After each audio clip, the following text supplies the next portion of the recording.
রিপন ভাই দেখুন কিভাবে বড় ভাই প্রবাসে গিয়ে কাজ করতেছে হ্যাঁ, ভাই। শুরু করছি তো। একটু দেখুন, কাজ করতেছি। দেখার পর যদি ভালো লাগে তো অবশ্যই আমার নিজের বড় ভাইয়ের ভিডিওটি শেয়ার করে দেবেন ভাই।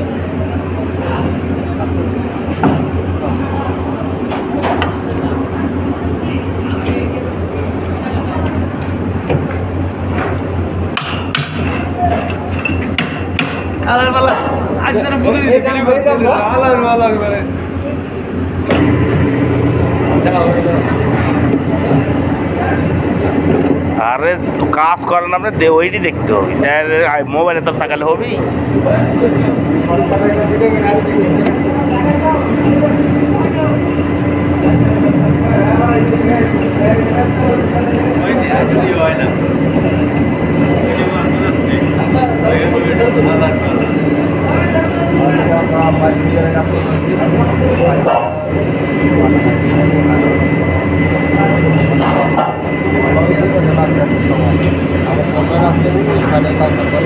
সবাই কাম করতেছে।